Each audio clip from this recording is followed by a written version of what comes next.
Okay, this is a 2008 Ford Expedition. It's a 4x4. It is the Expedition Limited with the 5.4 engine. I'm working on the starter, and I'm not really going to show you how to put starter in the thing. It's hard enough to do, but there are some tips I want to give you on how to put it in, how to get it out, because it's very difficult. Most people show you, I'm showing you right now, the front wheel. So here, we've taken the front wheel off. Front wheel's off. Now I've pulled the wheel well out, but it's just because I wanted some clarity where you guys can see this. Normally what would happen is you would have to go down in this hole right here, and there is a bolt that you can reach. If you put your hand up over the top of that manifold, you can barely touch that with your fingers. There is no way with the 4x4 you're going to get that bolt out. It is almost impossible. So what I've had to do to get the bolt out, I found after trying a lot of different ways to get down in there, the simplest thing to do was to pull the solenoid off. And if you pull the solenoid off, you can actually use a 1/4 inch ratchet and a 13 millimeter wrench or a 13 millimeter socket on that ratchet. And that allows you to, to take the starter off. So I'm just going to show you a couple things I've done. And like I said, mostly this is just going to be tips.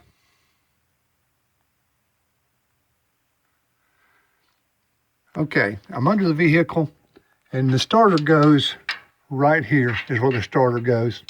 And as you can tell by looking, there is not very much room to work in there. You have 3 bolts. You have this one right here. You have the one here and one on top. They're very difficult to get to. But I'm going to show you what I do to the solenoid and how I take that apart. And it should help you kind of get a little bit more of an idea how to make it work.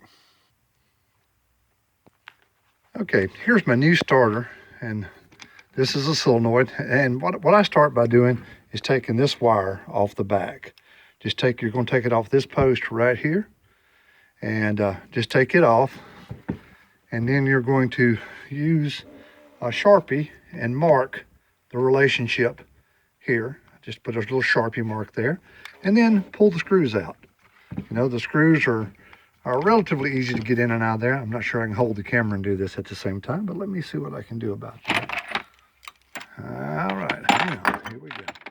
So, take the screws out, and what I want you to see here is there's a couple little tricks that you need to use. All right, first off, when you're taking it apart, all you gotta do is pull back like that and lift up, and it lifts out.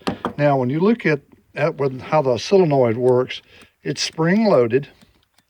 And what it's doing is this piece actually pulls a fork. There's a fork in here, and you can see that fork right there moving, right there, moving back and forth. So when you go to put this in the vehicle, you've actually put it up there, and you've put your bolts in because you're going to end up using, a little 1/4 inch ratchet like this. 1/4 inch over the top here, and then you can actually get to the very top bolt also with that 1/4 inch ratchet, as long as the solenoid's gone. So what's going to happen though when you get it on is that Bendix drive is going to be in, and to get this, and when you try to put this on, it's not going to go on. It will hang just like that because it doesn't want to go in. What you'll have to do is I'll make a tool. The tool is real simple. It's a piece of coat hanger. I just bend it in a loop like that, and you're going to go in here and you're going to basically just catch it right on the fork. And then you notice that now that I got it on the fork, I can take and move it back and forth. You can see the Bendix coming in and out. So put it in the Bendix position all the way back, and then when you do, all you have to do is take this, keep the pin right here close to the top, and then slide it down on it, and in it goes. And when it does, it'll push it the way it's supposed to. You can put your bolts back in or put your screws back in. So that's one of the biggest tips is how to get this thing in and out, because it can be a bit of a pain to put back in, especially if you don't engage the gear. This gear drives the flywheel. That's what actually makes the car crank.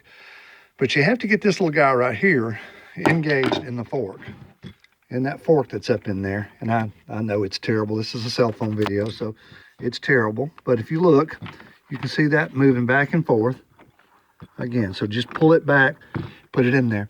After that, it's straightforward. The trick is is that by having that off, you've now freed your hand where you can come in from the bottom. First of all, the bottom bolt's never hard to get to. It's right there on the bottom, you can get to it. This one is not terribly hard to get to if you're using a wrench, where you can put the wrench in here. But if you want to use a ratchet for it, you're going to have that solenoid out of the way, and then you can come in over the solenoid with your hand, put on here, and you can work it backwards. It also lets you work this one in and out on the top. You can thank me for that tip later, because that really is the trick to this. That top bolt is almost impossible to get off. When you put the starter in place, you're going to find that it's easier to snug up. I don't have very good light, I'm sorry. You're going to find it easier to snug the bottom bolt up first, which holds it up in place. Don't completely crank the thing down, but you do want to snug it down, and it'll make putting the other bolts in. When you try to put this bolt in, it's easier, and especially that very top bolt.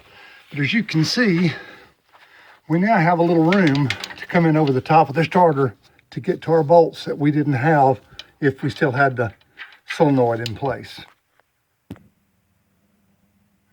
All right, here's a quick look of where the wrench is for that top bolt.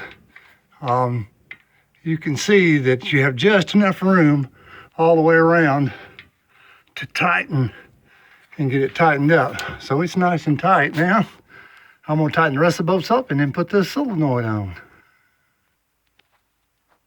One other handy tool you can have is a ratchet.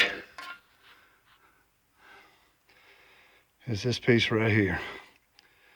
It's just a ratchet with a socket on it. It just makes getting those bolts a lot easier, because you can't hardly get a screwdriver in there, but you can get this piece in and snug them down, that one and that one. So if you don't have one of those little guys, you may want to get one before you start. It does make that a lot easier. All right, right here we have all of our wires already hooked up. Just make sure that you take the one that goes to the starter, put it back on. It's the top big bolt up there. That's when you want to make sure you get that thing on. So when you took off and you pulled the solenoid off. But all I'm going to do now is go ahead and put the cover back on that. There's a little cover that you had to pry off when you took it apart. And I'm going to put the ground wire back on, and then we're going to give her a whirl and see what happens.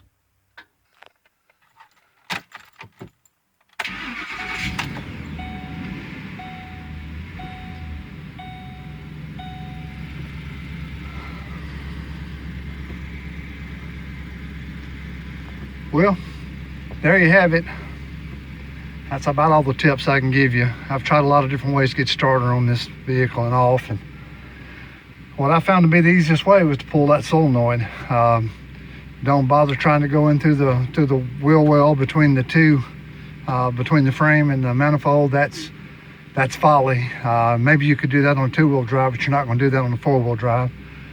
So on the four-wheel drive, simplest thing to do is pull the solenoid off, use a 1/4 inch ratchet and a 1/4 inch deep wall 13mm socket, and you can take those bad boys right off. So project's complete for me. I know I didn't show you how to put the starter on and off. I was hoping more than anything just to give you pointers and tips. Most people that put a starter on know you take 3 bolts off, you put 3 bolts back on. So there's not much I need to tell you there, but what I did need to tell you is some of those bolts are hard to get to, and that's the way I could do it. All right, guys, if this helped, let me know. I'd like to know if you guys know a better way to do it. Thanks a bunch and enjoy.